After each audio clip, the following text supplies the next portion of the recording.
Do you believe there are secrets that, if humans knew them, would lead to their destruction? In the late 1980s, deep in the untouched Blue Ridge Mountains of North Carolina, a retired history professor named Evelyn Mercer wandered into the forest seeking a peace her heart had never known, only to stumble upon a presence humanity was never meant to witness. She followed an ancient, almost primal scent through paths no human had ever carved, until she stepped into a sacred clearing and locked eyes with Maelor, the being the world calls Bigfoot, but whose gaze carried an intelligence older than language itself. He didn't speak. He communicated directly into her mind, revealing truths that shattered everything she thought she understood.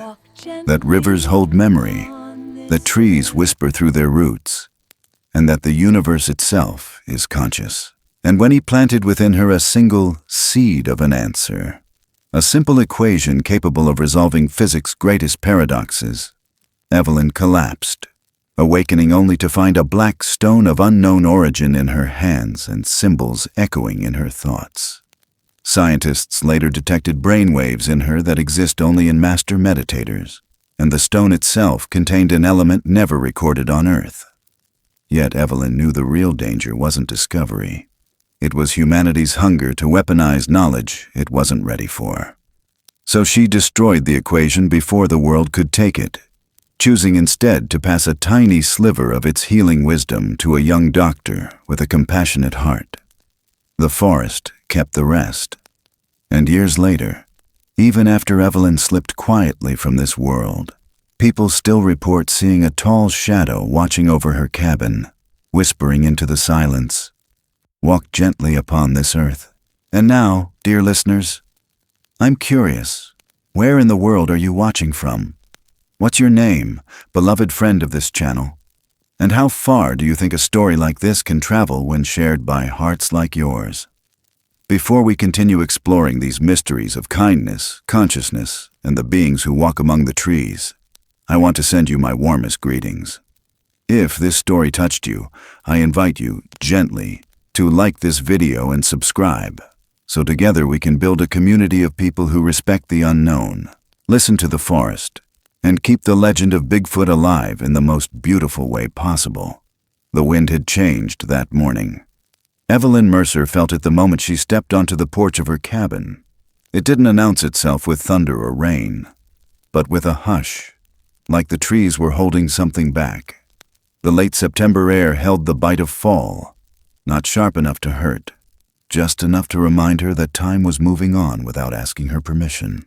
Yellow leaves swirled across the worn boards beneath her slippers, and somewhere far off, a hawk called once, then never again. She had lived alone on this slope of the Blue Ridge Mountains for over 12 years. The town of Blowing Rock lay a 30-minute drive downhill, full of old friends she didn't call anymore, and stores she didn't visit unless she ran out of instant coffee or arthritis balm. Her daughter hadn't spoken to her since '81. That was her own fault. And her husband, well, her husband had died angry. And that was hers too. She closed the screen door behind her and wrapped her cardigan tighter. The forest below seemed deeper today. Not darker, not louder. Just more. Like something had been added to it during the night. The pine needles glittered with dew in the early light, and every step she took down the path gave off the faint smell of wet moss and something more ancient. A scent she couldn't name. It was wild, unfamiliar, not animal exactly. More like how the earth might smell if it had just been born. She walked every morning. Same boots, same path. Her left knee always flared up by the fourth bend. But today she didn't feel the pain. She just kept going, following the scent as it led her further from the path she knew by heart. The trail bent west, but her feet pulled north, toward the rise where the black oaks grew thicker. The silence was sudden and full, the kind that makes you look over your shoulder, not because you're afraid, because you're certain you've forgotten something. But there was nothing, not even birdsong. The forest had pulled its breath in tight. Up ahead, just before the drop where the land fell into a ravine, She saw the stone. It wasn't like the others scattered through the woods. This one stood upright, about knee-high, covered in a web of moss and lichen. But something about it made her step closer. Her fingers trembled as she brushed it clean. And there, etched into the dark face of the rock, were markings. Not letters, not any language she knew. But they weren't random either. Curved lines with sharp breaks. Patterns. They pulsed faintly under her palm. Not with light, but with memory. She'd seen this before, somewhere. Or maybe she hadn't. Her breath caught. The air shifted again. Then, without warning, something spoke. Not from the trees, not from behind her. It spoke from inside, a voice inside her skull, quiet as snowfall but unmistakable. It wasn't English, but she understood, like remembering a lullaby in a language you never learned. The words were clear. You are not alone. She jerked back from the stone, heart pounding. Her hands shook as if she'd been caught doing something wrong. But nothing moved, nothing chased. The woods simply waited. She turned in a slow circle. The oak swayed without sound. Not even the wind dared speak. And still, something called her forward. Not a voice this time, a presence. The feeling of being expected. She moved down into the hollow, the air thickening with every step. Her boots sank slightly into the moss, the trees crowding closer, branches curving overhead in a way they hadn't before. Light filtered through as if slowed. She didn't know how long she walked. She didn't check her watch. It felt like time had been paused just long enough to let her arrive. The space she entered wasn't marked by fences or walls. It was simply different. A clearing. Sun-drenched in a way that didn't match the time of day. The temperature shifted, warmer, golden, like late afternoon. The birds didn't return. The silence was sacred. And there, at the far edge, stood the figure. At first, her eyes refused to understand. The height, the shape, covered in dense black hair that caught the light like wet bark, not matted, but heavy. The shoulders too broad for any man, yet the posture calm, almost reverent. He wasn't hiding, he was waiting. Evelyn didn't move. Neither did he. They stared at each other across the hush, and in that stillness, the strangest thing happened. She didn't feel fear. His face, it wasn't animal. The brow was strong, the nose wide but not flattened. His jaw carried wisdom, not brute force. But the eyes, those eyes locked onto hers with such human knowing that she forgot to breathe.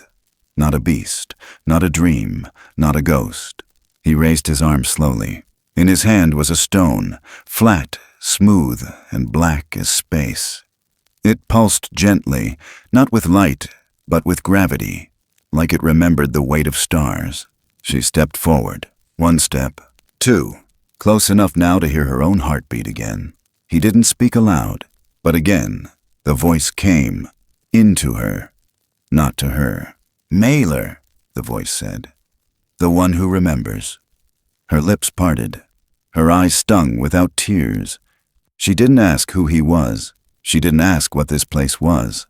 Some part of her had waited for this longer than she knew. She reached into her cardigan pocket without thinking and pulled out her old leather-bound journal. The same one she'd carried since before her husband died. She didn't open it. She just held it, suddenly ashamed of the pages filled with half-hearted sketches and bitter sentences she never sent. His eyes flicked to the journal, then back to her, and he nodded once, slow, deliberate. She understood. The wind stirred the leaves in a wide circle around them, but not a single one crossed the clearing. She looked down again at the stone in his hand. The markings on its surface echoed the ones she'd seen carved on the standing rock, except these glowed faintly, like embers under soot. And in that moment, her memory opened. She was 8 years old again, sinking under the surface of the lake near Boone, caught in the pull of a cold current while her parents argued on shore. She remembered the panic, the blur, the arms she thought were her father's pulling her out, but they weren't his arms. She had forgotten, but now she remembered. She looked up. Maelor didn't move. He didn't need to. Somewhere beyond the edges of the clearing, the forest breathed out again, and Evelyn realized the truth that had been circling her life like a silent hawk. She had never been walking alone. She had been followed, watched, protected, her whole life. Not by ghosts, not by luck, but by him, by something older than memory. Something the world had buried under asphalt and electric light and the sound of its own voice. She wanted to speak, to ask the questions that had been living in her chest since she was a girl with scraped knees and too many apologies.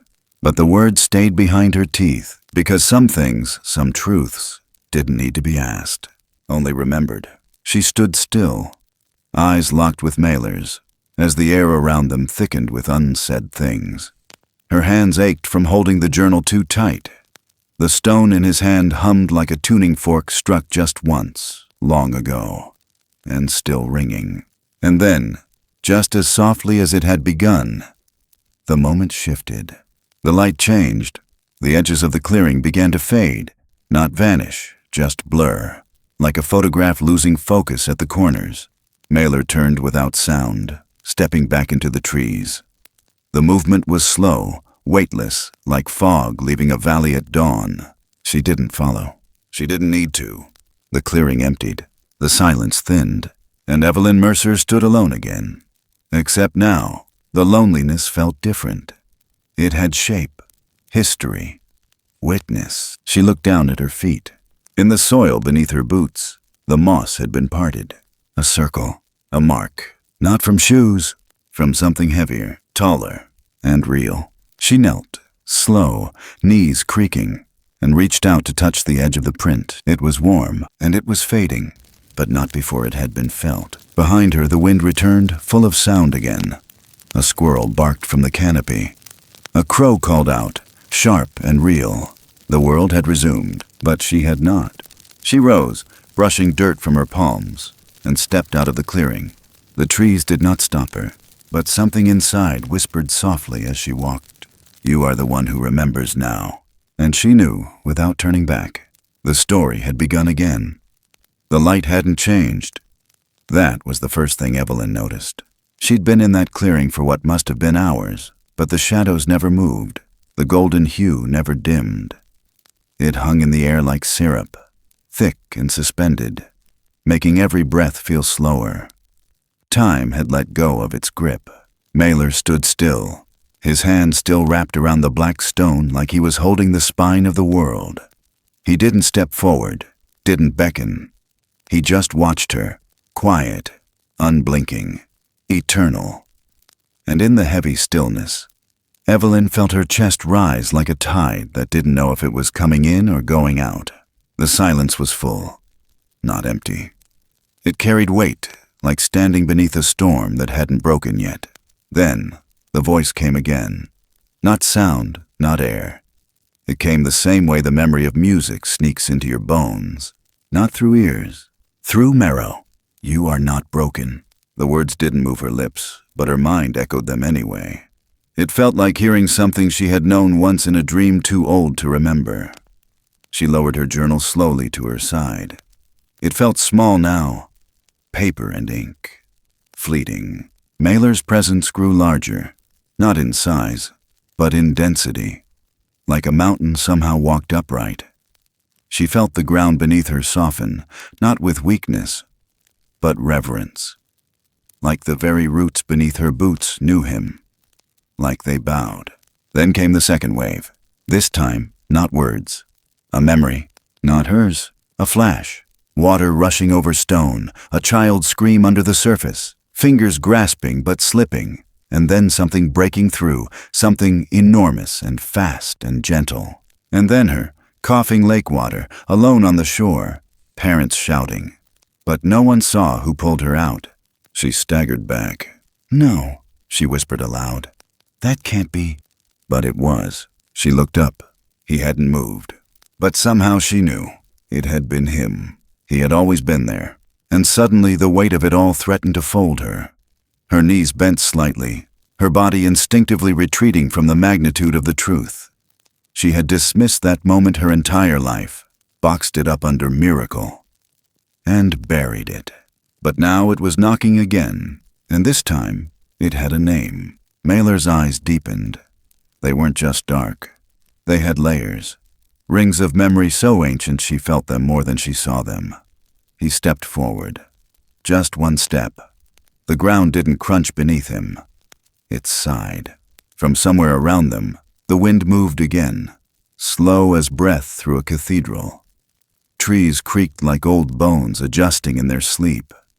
The moss around Evelyn's feet seemed to lean toward him, not from breeze, but gravity. Then the words came again, not spoken, but etched into her consciousness like a scar that finally itched. We remember the world before yours. She couldn't speak. Her throat had closed around the air, but the thoughts in her head unspooled without permission. Who are you? What are you? He answered without needing her to ask out loud. We are not alone. We are not God. We are not beast. The forest brightened slightly, like something behind the leaves had stepped closer to listen.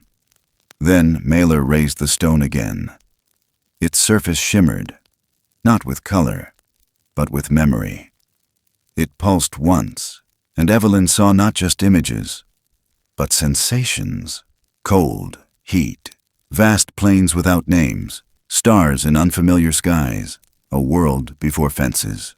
Then ice, endless, punishing, beautiful.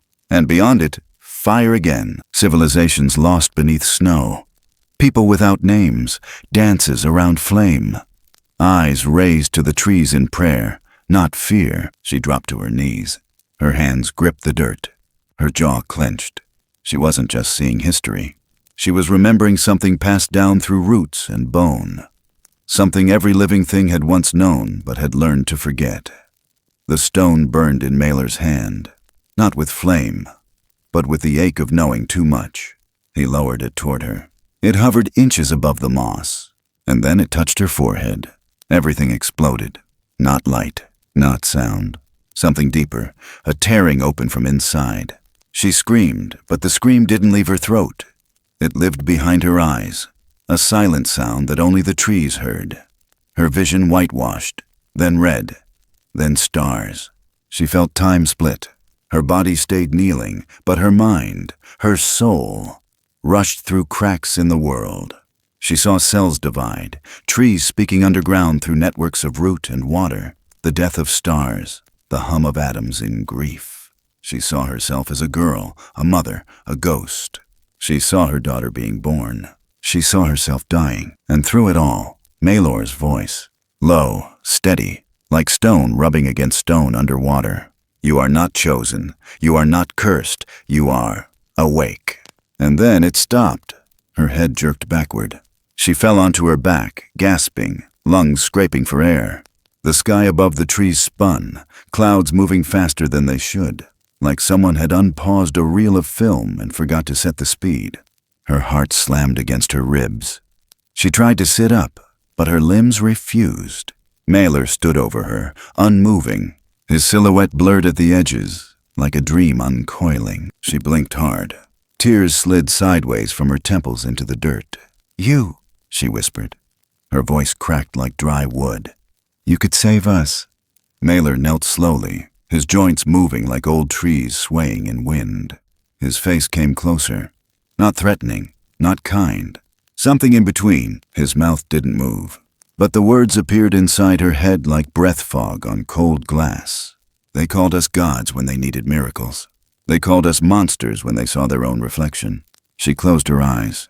Her fingers curled into the soil like roots desperate for steadiness. But we forgot you, she said. We left you behind. Maelor sat back on his heels. The forest exhaled again. A leaf drifted down between them, spinning once before settling on her shoulder. You did not forget. You were made to forget. He placed the stone beside her hand. Its pulse had softened now, not gone, just resting. Then he reached out, not to touch, but to show. From the tips of his fingers, fine tendrils of golden light unspooled, thin as breath, twisting like smoke. They touched the earth, the trees, the stone beside her, and Evelyn saw it. The forest was not a place. It was a body. And it was all connected. Every branch a thought, every root a nerve, every fallen leaf a memory. We are the song the world sang before your kind learned to name things. Evelyn sobbed once, quiet, broken. The truth wasn't cruel. It was too beautiful to carry alone. She looked at the stone, then at him. "What am I supposed to do with this?" she asked, not expecting an answer. "And yet, you will remember. You will decide." He stood. The light around them shifted again, and suddenly he was gone. Not vanished, just stepped back into the folds of the world. The clearing remained, but the weight had changed. She lay there for a long time. The sun still didn't move. No birds. No time. Only breath. Eventually she sat up. Her hands trembled as she reached for the stone. It was warm, but not heavy. It didn't ask her to carry it. It just waited. And somehow she understood. She would not be the same when she left this place. The world had not changed, but now it had a witness, and that was enough. She rose slowly, bones creaking. The wind stirred her hair like a mother brushing it aside. She looked toward the edge of the trees, and for the first time in years, she wasn't afraid to go back. Because now, she wasn't alone. The stone pulsed once more in her hand, then quieted, and the forest watched her go. Evelyn Mercer felt the forest shift before she even saw the change in the light. She'd followed Maelor into that sacred clearing countless times now, her heart attuned to the subtle tremor beneath the moss, an almost imperceptible pulse that threaded through root and rock alike. But today, as she stepped past the ring of ancient oaks, the air felt heavier, as if the trees themselves were holding their breath. Maelor stood at the center, shoulders squared, hands folded before him. His black hair, streaked with silver like light on a dark river, caught the pale noon sun and glinted in strands. The stone he held was no longer the smooth black of obsidian, but had taken on faint veins of light, as though the memory within had begun to awaken. She closed the distance between them, boots sinking softly into the carpet of moss and pine needles. Every footstep felt laden with history. She placed her hand briefly on the bark of a nearby oak, feeling its slow heartbeat, ancient and sure. Without a word, Maelor extended the stone toward her. The sun fractured on its surface in subtle patterns, light dancing across lines she'd only glimpsed in dreams. Symbols of a language older than memory, curled marks that hummed with possibility. As she lifted the stone, the forest exhaled.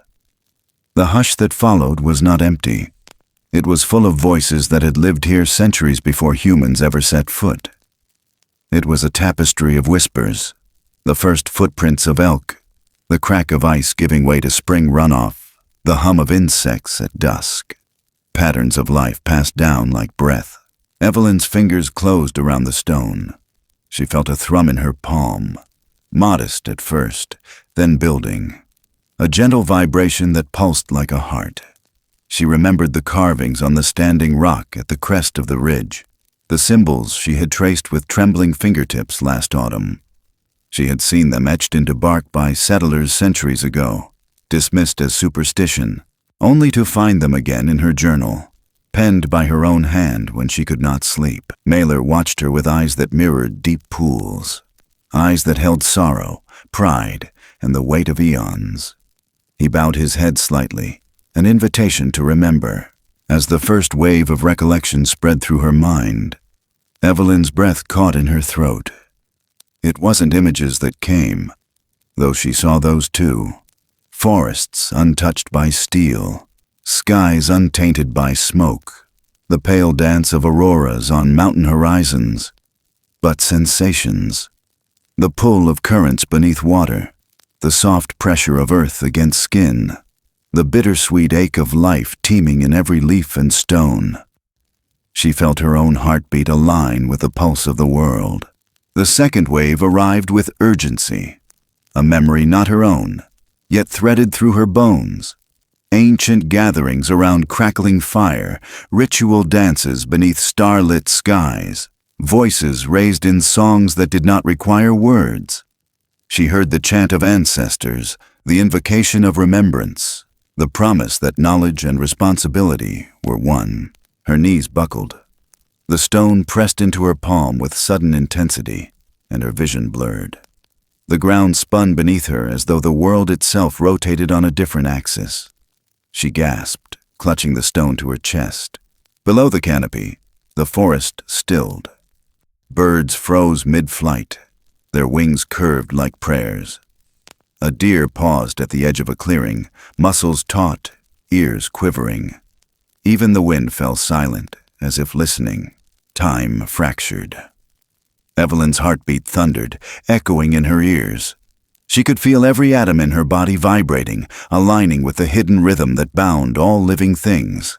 And then, a voice, deep and resonant, echoing inside her skull without sound.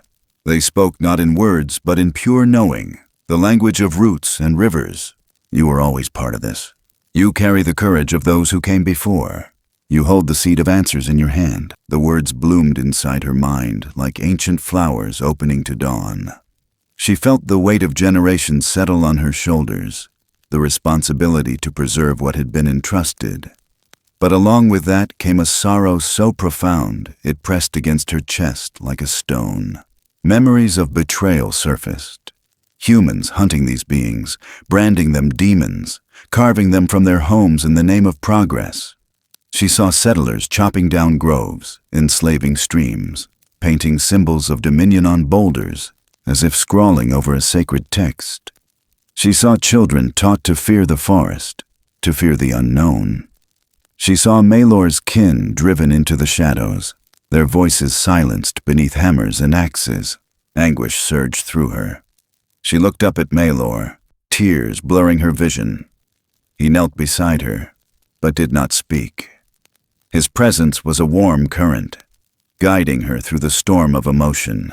The third wave came with images of Appalachian pioneers forging roads through mountain passes, clear-cutting timber to build towns, scattering embers of industry that consumed the land. She saw the nightmare of progress. Rain turned acidic, soils eroded, springs muddied. She saw Maelor's people retreat further into the wild, scars upon their flesh from barbed wire and bullets. Birds fell from the sky in plumes of ash. Wolves vanished, their howls replaced by the thunder of sawmills. She clenched the stone until her knuckles whitened. The pain was electric, a reminder that knowledge could wound as deeply as any blade. And in that agony, the final wave arrived. She felt the stone pulse, not with pain, but with purpose. Its veins of light flared, and the air around her shimmered. A seed planted deep in her psyche sprouted, filling her with clarity. Touch the stone. Load the seed into your mind. The directives whispered through her blood. She obeyed. With trembling fingers, she pressed the stone against her forehead. A crackling energy raced through her nerves. Images flashed, star fields collapsing, galaxies blooming. The birth of matter. The dance of elemental forces. She saw not with her eyes, but with her spirit. The universe in its infancy. Then the slow unfolding of life. The rise of consciousness. The weaving of myth and memory across millennia. The torrent was overwhelming. She collapsed backward, chest heaving, mouth open in a silent cry. Her eyes rolled back as awareness dissolved into pure being. She was everywhere and nowhere, a single thread in the grand tapestry of existence. Her last conscious thought was gratitude, for the forest that held her, for the stone that guided her, for the story that would outlive her flesh. And then, darkness. When Evelyn came to, the sun was low, golden shafts slicing through the trees. Her body ached, her limbs stiff, her head pounding. Maelor knelt beside her, his expression gentle. His hand hovered over the stone now resting on her chest, its light dim but steady. She blinked, vision clearing. The forest hummed softly around them. Leaves whispered secrets as the wind resumed its song. Time resumed its flow, exhaling at long last. She struggled to sit. Maelor reached out, steadying her shoulder. She felt his warmth, the steady pulse of his ancient heart echoing beneath her palm. She opened her mouth to speak, but her throat was dry. Words lodged in the aftermath of revelation. Maelor lowered the stone onto a bed of moss. The carvings on its surface glowed faintly, as though acknowledging the transfer of responsibility. The air seemed to wrap around them, then sigh in release. Evelyn swallowed. Tears pricked her eyes. Not sorrow now, but deep, resonant awe. She gazed at the stone, then raised her eyes to Maelor. A single thought crystallized in her mind. She would protect this knowledge. She would carry its weight. She would honor the bridge between worlds. He nodded once, gravely, and turned away, melding into the shadows of the pines. The clearing fell silent, leaving Evelyn alone with the dim pulse of the stone and the echo of truths too vast for words. She cupped the stone in her hands, feeling its warmth fade into her skin. Rising unsteadily, she stepped toward the exit of the clearing, each footfall lighter than the one before. The path back seemed shorter than when she came, as if the forest now guided her home. Above, the sky glowed with the last embers of day. She paused at the edge of the trees, looking back once at the clearing, a sacred room carved from living rock and root. She whispered a silent vow, not in words, but in the rhythm of her heartbeat, and then she walked on, carrying the seed of answers, her spirit bound to both earth and sky, ready to write the next chapter of a story that would never truly end. The woods spat her out just after sundown. Her body collapsed against the edge of a gravel path like a leaf caught in the wind's final breath. One boot was missing, her sweater was soaked through with dew and dirt, and the black stone still clung to her chest like a second heartbeat. Evelyn Mercer didn't remember walking out of the forest. She only remembered the hush, the same deep hush that had swallowed her when Maelor showed her what came before man believed in progress. That same hush now sat behind her, like the trees had sealed themselves again, keeping the old world tucked inside and letting her fall back into this one. The cold crawled up her spine. The last of the sun dipped behind the Blue Ridge skyline, leaving the sky a smolder of copper and bruised violet. Her hands trembled as she tried to push herself upright. Her legs wouldn't work right. They buckled, bent, braced, then gave up again. That's how Martha Briggs found her, half frozen, on all fours, one side of her face scratched from pine needles, eyes wide with something that didn't belong to this side of the mountain. "Oh, Lord, Evelyn, what in God's name?" Martha's voice cracked, and she didn't wait for answers. Her coat came off fast, wrapped around Evelyn's shoulders as she tried to lift her up, but the old woman just shook her head, too hollowed out to speak. Martha called for help. The ambulance climbed the switchback slower than anyone liked. When it arrived, Evelyn didn't resist. She let them lift her onto the stretcher, let them wrap her in fleece blankets, hook the oxygen line to her nose, touch her forehead with gloved fingers and quiet words. Only when the paramedic asked for her name did she murmur anything. "I came back." That was all she said before her eyes rolled shut. They ran the standard tests at Caldwell Memorial. Hypothermia, mild dehydration, a mild concussion maybe, but the CT scans came back clean. Her blood pressure was low but steady. No signs of trauma beyond surface scratches and bruises. But what puzzled them, what sent Dr. Lila Moreno back into the room 3 separate times, was the EEG. They'd hooked Evelyn up for monitoring after she drifted off. Just a precaution. And what they saw didn't make sense. The brainwave pattern looked familiar, but not for someone who just wandered out of the wilderness. It resembled what they sometimes saw in monks or deep practice yogis. Not just sleep, something deeper, a stillness inside the synapses, an unreachable calm. The nurses whispered about it. Lila didn't. She just sat quietly in the hallway afterward, reviewing the graphs, then reviewing them again. At some point she realized her fingers had gone cold, and she was holding her own breath. She returned to Evelyn's room before midnight. The older woman lay curled on her side, one arm tucked under the blanket, the other resting on the narrow nightstand beside her bed. In her palm, still tightly clutched, was a stone. Black. Smooth. Not hospital-issued. Lila reached for it. Just to move it, just to make her more comfortable. The moment her fingers brushed its surface, she heard it. Water. Not from the room. Not from the pipes. From everywhere. A slow, steady stream. Like a river being born. And with it, whispers. Soft. Unfamiliar. Not words, exactly, but intentions. Shapes of sound that reached into her ears and curled like smoke into the center of her skull. She yanked her hand back. The sound stopped. She stared at the stone. Evelyn stirred. Not all the way awake. Just enough to turn her head and blink once. "It speaks," she whispered. Voice sandpaper dry. But not in ways we're built to hear. Lila didn't reply. She couldn't. Her throat had locked. Evelyn closed her eyes again. Back in her cabin 2 days later, Evelyn sat in the same chair where she'd watched the sunrise every morning for years. Her legs were wrapped in a thick quilt, a cup of cold coffee in her lap. The black stone rested beside the journal, both untouched since her return. She didn't remember writing the pages that now appeared in neat script between the lines of her usual entries. Symbols, loops and hooks and bends that didn't match any known language but carried weight. She felt it. Every time she opened the book, the air got denser, like the space around her remembered what she saw but wouldn't say. The phone had rung 3 times that morning. She let it. Martha had come by, knocked twice. She hadn't answered. Evelyn didn't know what to say, or who she was supposed to say it to, because the truth sat too deep. Not like a secret.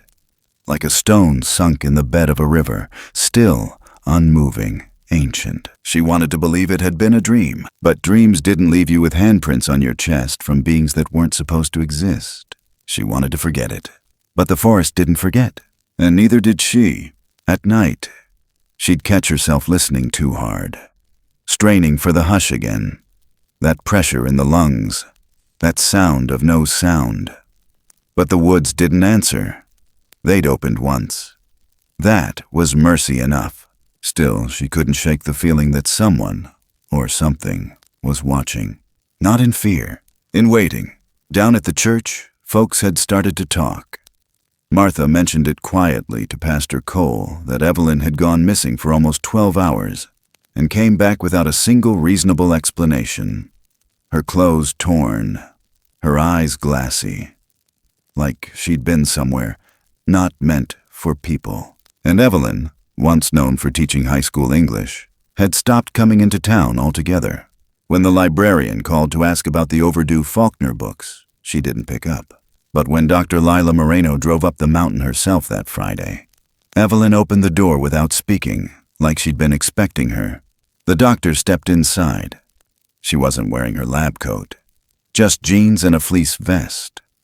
She looked tired, hollow, in a way that made Evelyn feel seen. They sat at the table for a while before either said anything. Then Lila reached into her coat pocket. "I found this in the staff lounge." She placed a printed copy of the EEG reading on the table. "I've never seen a pattern like this in someone who's been through trauma. You weren't just unconscious. You were somewhere else." Evelyn's fingers curled against the table's edge. "And you touched the stone," she said flatly. Lila nodded once. "I heard something. I don't know what it meant, but it felt like a beginning." Evelyn didn't answer. Not right away. Then she said, "You can't tell anyone." "I haven't." "You can't. They'll think you're—" "I know what they'll think." The silence after that felt heavier than before. Evelyn turned her face toward the window. The trees swayed gently outside. Just trees, just wind. But something in her chest whispered that wasn't the whole truth. She looked down at the journal again. Opened it. More symbols had appeared. She didn't remember writing them. Her hand still ached when she held a pen for too long. But these lines were smooth, strong, almost calligraphic. She traced one with her fingertip. The air grew still. Lila didn't speak, but her breathing changed. Slower. Somewhere inside the house, the clock stopped ticking. Then Evelyn closed the journal and stood. "I don't want to be anyone's story," she said. I just want to go back to my garden, my trees, my peace. Lila nodded. But before she left, she touched the edge of the journal. Sometimes truth is peace, she said quietly, even if no one believes it. Evelyn didn't follow her to the door, didn't watch her car go, but long after the engine faded, she stood at the window, arms crossed tight, eyes lost in the blue dusk gathering across the mountains. And somewhere, deep in the trees, the silence thickened again. Not loud, not threatening, just enough to remind her she hadn't come back alone, and the forest had not closed its eyes. The wind had turned brittle by early December, carving through the valleys around Blowing Rock like a blade too old to glint, but still sharp enough to cut.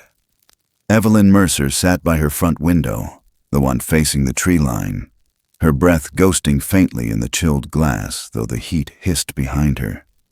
The black stone rested on the table beside her tea, its surface dulled by dust she hadn't bothered to wipe away in weeks. Outside, a single crow screamed into the cold, then fell silent. She didn't look up. Down in Raleigh, 2 hours and a world away, Marcus Reed adjusted his glasses and stared at the symbols spread across his desk. Printouts, scans, photocopies of Evelyn's journal pages, annotated and magnified until the curling symbols danced like fractals. He'd seen strange things before. Buried codices from Aztec ruins, incomplete astronomical charts from monastic vaults. But nothing like this. These shapes weren't guesswork. They were intentional, recursive, mathematical in a way that brushed up against rhythm. He leaned back, rubbing the bridge of his nose, the weight of the pages pressing down on him like static. Dr. Lila Moreno's note lay on top of the stack, her handwriting tight and sharp. Subject shows neurological pattern consistent with altered states of consciousness, possibly entheogenic or extrasensory. Recommend linguistic correlation cross-check with known proto-script. He didn't know what to make of that, and he was starting to wonder if he should have just walked away the second Lila had handed him the copy. But something in him refused. Not because he was chasing fame, not anymore. Because there was something here that didn't belong to the past. It was ahead of them. That afternoon, the geology lab called. The technician on the other end sounded half curious, half afraid. Dr. Reed, the sample you submitted, was it from a meteorite? No, Marcus replied, straightening.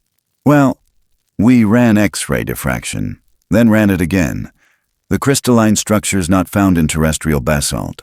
It's amorphous but coherent. It's behaving like it's grown, not formed, and it's holding trace elements we don't have on record in any sedimentary or igneous databases. Marcus felt something in his chest slide out of alignment. Could it be contamination?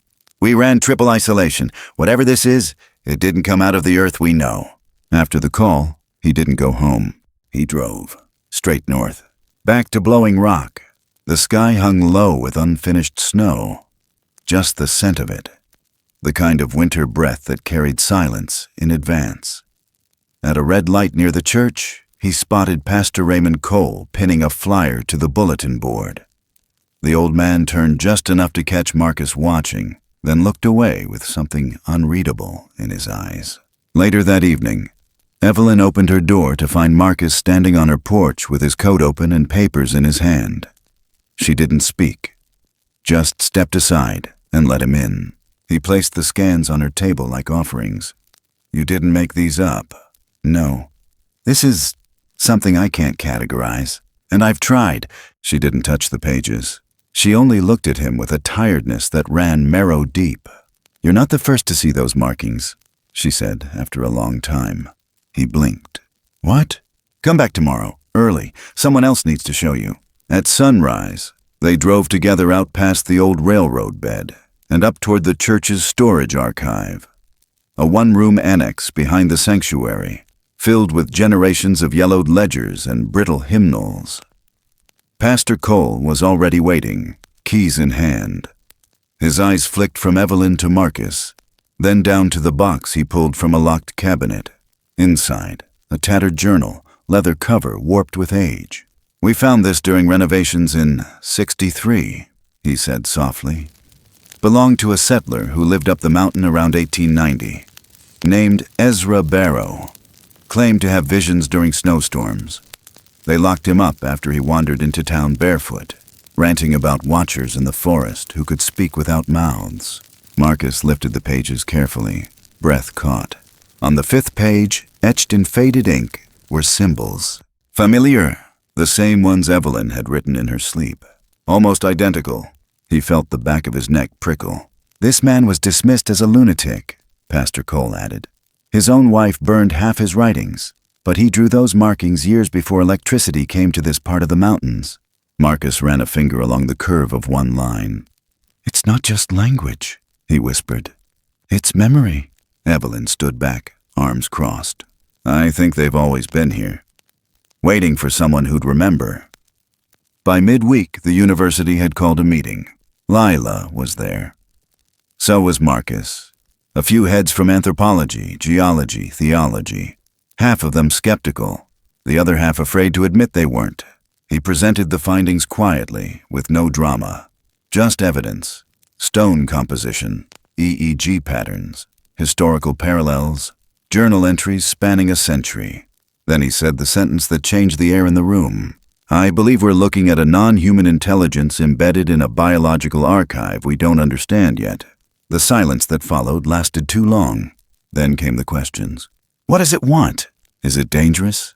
Is it replicable? Who owns the rights? The shift was fast. By the time they adjourned, half the conversation had turned toward patents, publishing rights, federal notification protocols. Evelyn watched Marcus from the corner of the room as he stood frozen in the midst of them. Academic sharks dressed in wool and modest shoes. Back in Blowing Rock, strange cars started showing up on Main Street. 2 men in charcoal suits asking about mineral deposits near the ridge. Another man pretending to be a writer interested in Appalachian folklore. Even Martha noticed it. "They're sniffing," she said over the phone. "Like dogs at a locked pantry." Evelyn didn't answer. She stared out the window again.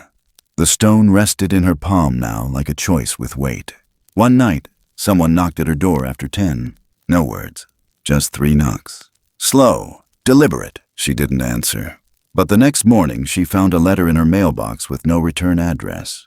Inside, a single sheet. "Return what you took, or others will." She didn't panic. She burned it in the sink.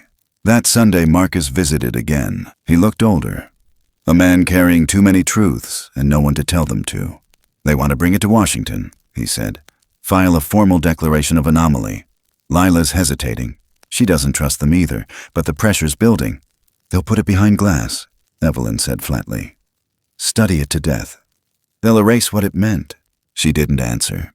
Instead, she opened the journal again. The lines had grown.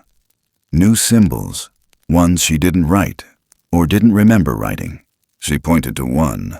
"Do you know what this one means?" He stared at it for a long moment. "No." She closed the book. "Then you're not ready." He looked up at her, confused, but she just shook her head.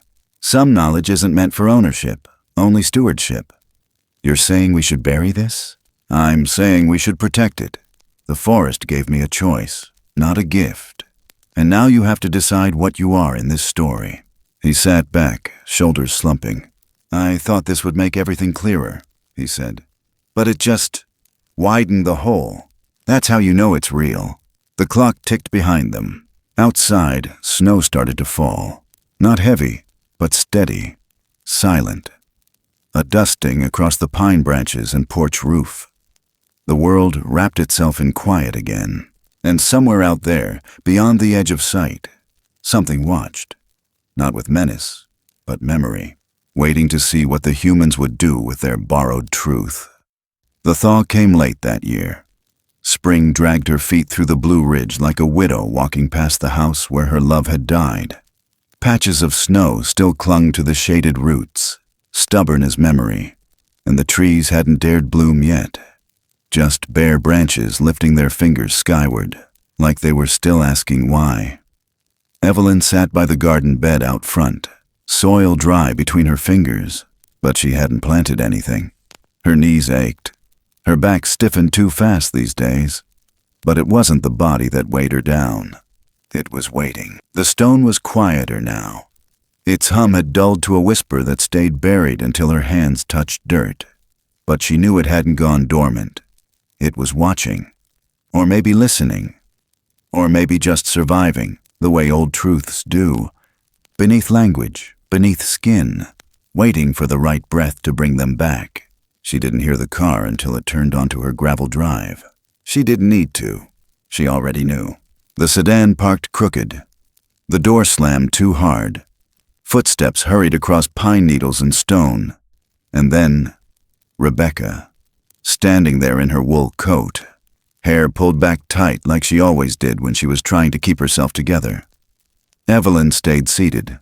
"I got your message," Rebecca said. Her voice clipped, like every syllable had a job to do. "I didn't send one. I know. Martha called.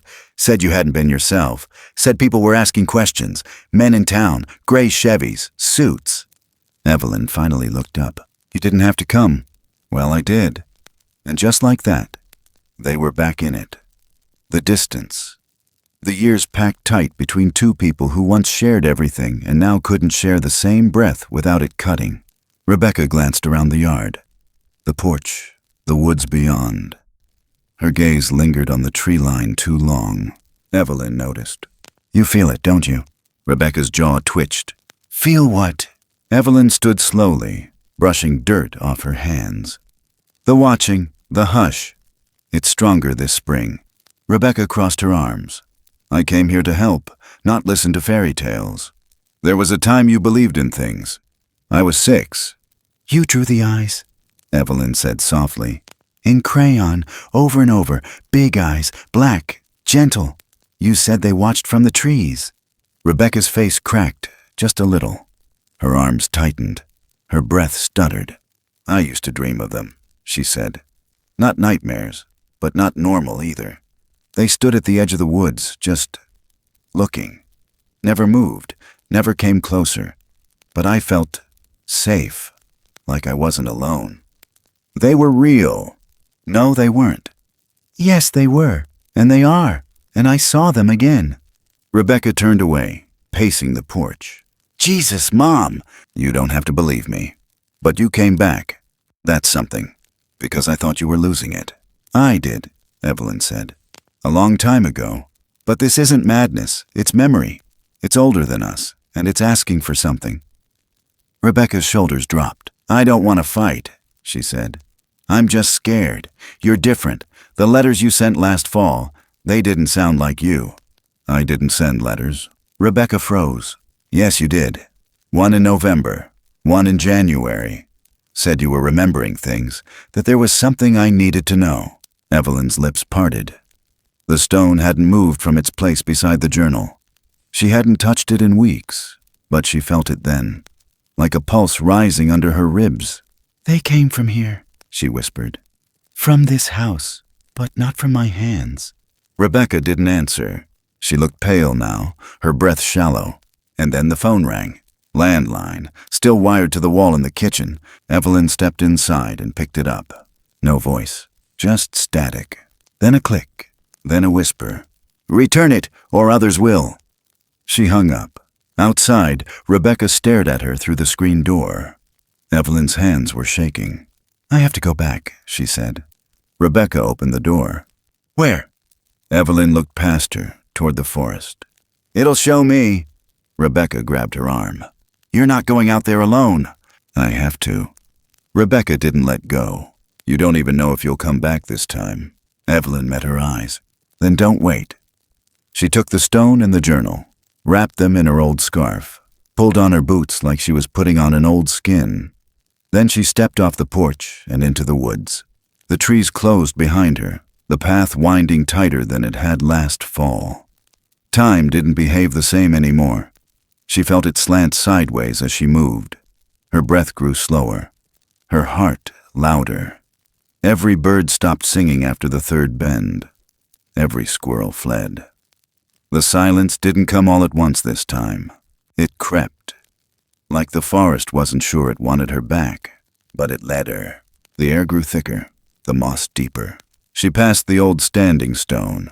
and the symbols she once cleared with her fingers now glowed faintly in the shade. She was close, but something felt wrong. The clearing hadn't held its shape.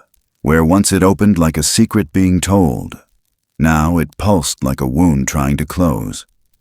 The light was weaker, the warmth gone.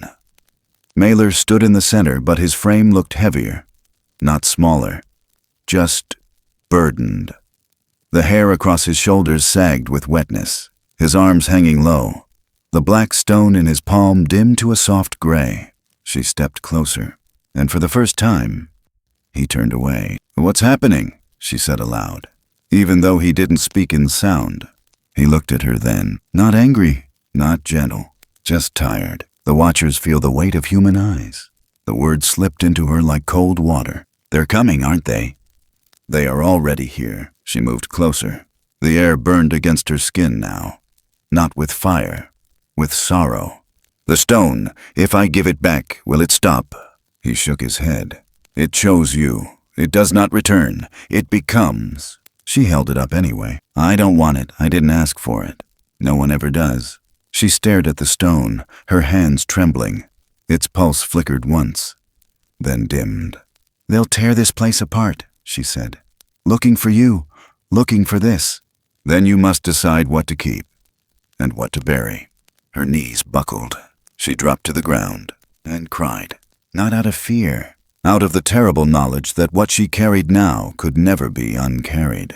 And behind her, in the shadows, she felt it, another presence, watching, not Maelor, smaller, curious. She turned. Rebecca stood just beyond the trees, but her face, confused, lost, like the clearing wasn't showing itself to her, like she was standing at the edge of a world that refused to open. Evelyn rose slowly, stepped toward her, but when she reached out, Rebecca was gone, not vanished, just on the other side of something. Back in the house, night fell hard and fast. Evelyn sat by the fire, hands raw from cold. The journal sat closed beside her, the stone dim. The clock had stopped again. Rebecca knocked once, then entered without waiting. "I couldn't follow you," she said. "I tried, but the trees didn't let me." "They never do unless you're meant to see." Rebecca stared into the fire, then whispered, "They're not evil, are they?" "No," Evelyn said. "They're memory, and memory never judges." She looked down at her daughter. "You'll have to carry this too one day." Rebecca didn't answer, but she didn't leave either, and the fire burned until morning without ever dimming. The spring had bloomed too quickly that year, like the mountains were trying to distract themselves from the quiet war pulsing beneath their roots. By late May, the dogwoods had erupted in white, and the creeks had spilled over with meltwater so clear it looked like time had forgotten how to hold weight. But Evelyn Mercer felt none of it. Her cabin, once a sanctuary, now echoed too loudly. The walls listened too closely. Every cup she lifted, every creak of the old floorboards, felt like someone else was there, just out of sight. Not Maelor, not the forest, something smaller, hungrier. In Raleigh, the university's biggest auditorium had been reserved for Marcus's presentation. The email called it a breakthrough in pre-modern cognitive linguistics. The press called it the Stone Script. There were murmurs of federal interest, whispers of pattern intelligence, and signal-bearing matter. The language of science had begun to smother the story, and Evelyn knew stories couldn't breathe under glass. They died in labs. They choked on the air of ambition. Marcus called 3 times that week. She didn't answer. The 4th time, Rebecca picked up instead. Evelyn stood by the window while her daughter spoke in that measured voice she'd learned as a teenager, the one she used when she needed to make her mother sound sane to someone else. "She's been quiet, but focused," Rebecca said. "She still writes every night. Sometimes it's symbols, sometimes it's just lines that hum." Evelyn turned away from the window. The journal sat open on the kitchen table. The latest page was blank, but she hadn't touched the pen. That morning, she'd found it written already, not by her, but in her hand. She stared at the page now. The lines danced, looped, shimmered when the light hit just right. They weren't language anymore. They were rhythm, breath, like the stone was singing through her. The presentation was scheduled for the 29th. Marcus had sent her a pass. Front row. Reserved in her name, printed on thick cardstock like it mattered. Evelyn stared at it for 3 days before tucking it in her coat pocket and saying nothing. When she walked into the auditorium that afternoon, the lights above the stage were already too bright. Marcus stood behind the podium, nerves wrapped around every muscle in his neck. Rows of faculty filled the front seats. Lila sat near the edge, jaw clenched like she was trying to hold the air together. Reporters shuffled in the back, the hum of microphone checks. Static, the scent of coffee. Too strong. Evelyn didn't sit. She stood in the wings, hidden behind the curtain, the stone in her coat, heavier than ever. Marcus stepped up, cleared his throat, and began. He spoke clearly, confidently.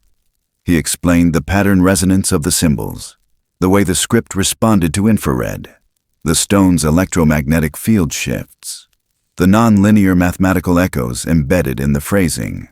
A few gasps, a few nods, a few skeptical frowns. Then, he unveiled the final chart, the one with Evelyn's own transcriptions. It was the moment they'd rehearsed, the moment the world would hear the tone behind the knowledge. Except he froze, just for a beat. Then his hand reached for the remote. He clicked. The wrong slide appeared, and then another. Symbols jumbled, sequences scrambled, the rhythm broken. Someone muttered near the back row. Marcus clicked again. Nothing. The screen blinked. The data had corrupted, he stammered.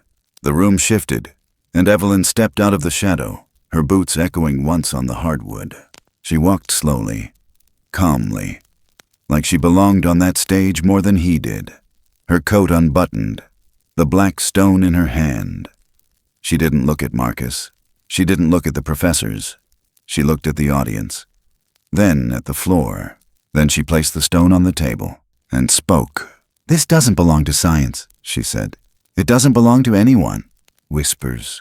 She kept going. "You're trying to measure a heartbeat with a ruler, trying to capture a dream with a spreadsheet." The crowd stiffened. Lila stood now but didn't move. Evelyn turned to Marcus.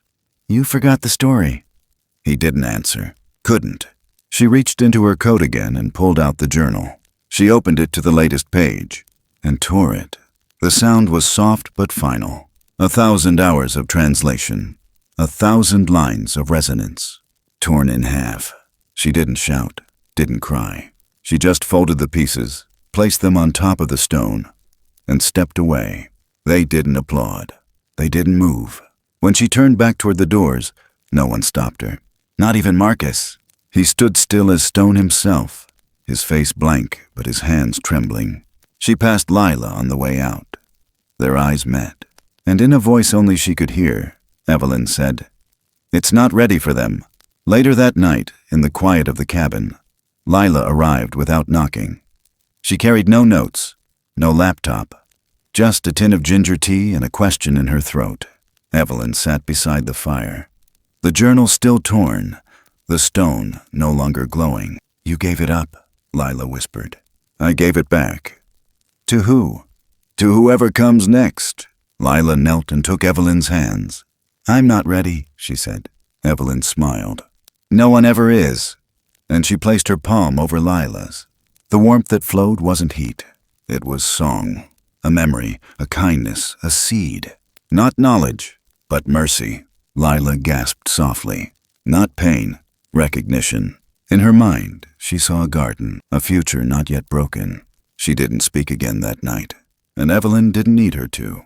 Upstairs, Rebecca stood at the top of the stairwell, listening. She hadn't meant to overhear, but she had. And something cracked inside her that she'd buried years ago. Grief, not for her mother, but for all the years she'd spent not understanding her. When she came down, Evelyn looked at her. No anger, just the quiet sorrow of someone who waited too long. "I should have told you everything," Evelyn said.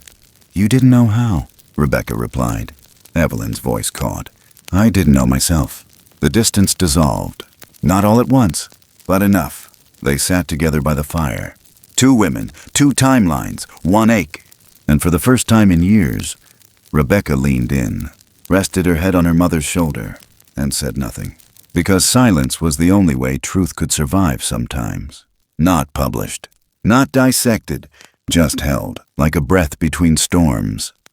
The hills had softened by then. Not because the mountains had changed, but because time had sanded down the sharper edges of memory. The ridgelines still carved their silhouettes into the sky, but people didn't look up at them the same way anymore. It was the early 2000s, and the world had turned louder, faster, busier. Up in Blowing Rock, most folks had already forgotten Evelyn Mercer. Some remembered her as the quiet widow in the cabin who used to teach English. A few remembered she'd gone a little strange near the end, talking about voices in the woods and stones that hummed. 1 or 2 recalled the lecture at Raleigh that never made the papers. But even those stories had faded like footprints in a spring rain. The mailbox still stood crooked at the bottom of the gravel drive, rust blooming along its side. The cabin was still there too, tucked behind dogwoods and pine, its porch sagging under the weight of 1,000 silent afternoons. But inside, everything had grown still. The tea-tin was sealed, the fireplace cold, the windows smudged with weather, and in the bedroom, under a quilt stitched by hands no longer here, Evelyn lay quiet, her breathing thin and spaced like the ticking of an old clock winding down. Rebecca sat beside her, hand over her mother's, thumb brushing gently across bones grown fragile with time. She didn't cry. Not yet. Instead, she whispered things softly. Names of wildflowers, fragments of stories, sentences Evelyn had once spoken on walks long past, about light filtering through trees, about the hush that comes before the forest speaks. Outside, the wind curled through the branches in a way that didn't quite sound like wind. Not to Rebecca. Not anymore. Some nights, when sleep refused her, she heard it again. The song. It wasn't music, exactly. Just a kind of harmony in the dark. A breath that touched her chest from the inside, as if the earth itself remembered something and whispered it back only when you were still enough to receive it. She hadn't told anyone, not even her daughter. But the night before Evelyn's final sleep, she'd walked barefoot into the yard and stopped at the edge of the trees, and the forest had stopped too, like it had been waiting. She didn't go in, not yet, but she had stood there for a long time, listening, remembering. Now, as dawn climbed over the ridge and her mother's chest rose and fell like the last tide before stillness, Rebecca felt the shift. Not sudden, just sure.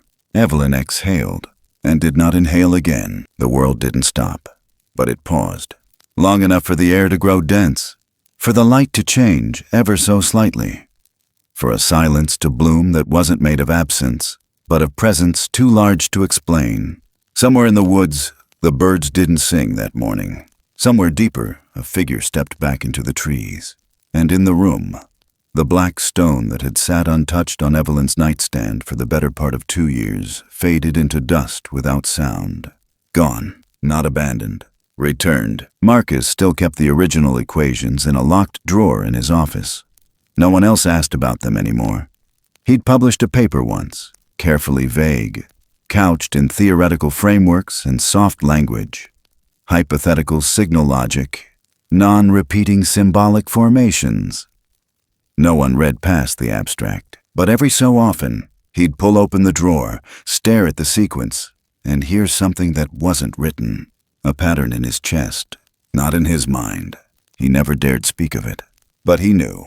Lila had moved clinics, away from the city, closer to the mountains. She ran a small practice now, where she helped people breathe easier, where she worked with patients who couldn't quite explain their pain in words, but knew it lived somewhere deeper than blood or muscle. She used a method she never named, one she called restoration touch in her head. Soft pressure along the sternum, palms steady, breath held just long enough to feel the rhythm change. She'd only shown it to one other practitioner, a nurse who once confessed to hearing a song in the night, like wind moving through bone. Lila had simply nodded and taught her what she knew. They never documented it. But the patients returned. Rebecca still lived in the cabin. She'd fixed the porch, repaired the roof, painted the mailbox, though it still leaned. Her daughter, now 10, knew not to throw rocks into the trees. Not because she'd been told, but because she felt it. Sometimes, when the fog curled down into the holler and the old stones sweated in the grass, the little girl would pause mid-play, eyes searching the tree line. And sometimes she'd whisper, "Mama, they're humming again," and Rebecca would say, "I know." Then she'd smile, a soft one. The kind Evelyn used to wear when she knew something sacred but didn't want to scare anyone with it. One night, long after she'd put her daughter to bed, Rebecca stepped out onto the porch. It was almost moonless, the stars sharp and close, and on the edge of the woods, just beyond where the light reached, a shape, tall, still, not threatening, not even hiding, just present. It didn't move. She didn't either. They just watched one another. Not for minutes, for moments, the kind that bend time. Then it turned and stepped back into the dark, and she understood. It hadn't come to say goodbye. It had come to witness, to mark the space where memory had lived. Back inside, her daughter stirred in her sleep. A dream, maybe. A voice calling across the years. She whispered something. Rebecca bent close to hear. The child murmured, eyes still closed. "They're not gone, are they?" "No," Rebecca said softly. "They're just waiting." In town, the people moved on. New houses got built. New faces arrived. The older ones passed. And Evelyn Mercer became, officially, a name on a plaque at the library, in honor of her years as an educator and writer. But in the hush of early morning, just before the roads filled and the markets opened, there were still those who walked the trails alone. And sometimes, if they listened close enough, they'd hear something not quite wind, not quite voice, curling through the trees. They'd stop, and for reasons they couldn't explain, they'd feel a quiet bloom in their chest, like they'd been seen, like they'd been remembered, and a single phrase would slip through their thoughts, unbidden and soft. "Walk gently. This world is old." And they would, because something in them knew, even if they didn't have the words, even if they didn't believe, even if no one ever spoke of it again. The song hadn't ended. It was just being passed on. In the quiet moments that follow any great journey, we often find ourselves standing at the threshold between what was and what might be. Stories like this one remind us that the world is full of hidden currents, memories that flow through the soil beneath our feet, lessons carried on the whisper of wind through the pines, and truths that ask to be held with both courage and compassion. It's not the grand gestures or the loud declarations that define us, but the small acts of kindness and the willingness to listen to the unspoken language of our surroundings.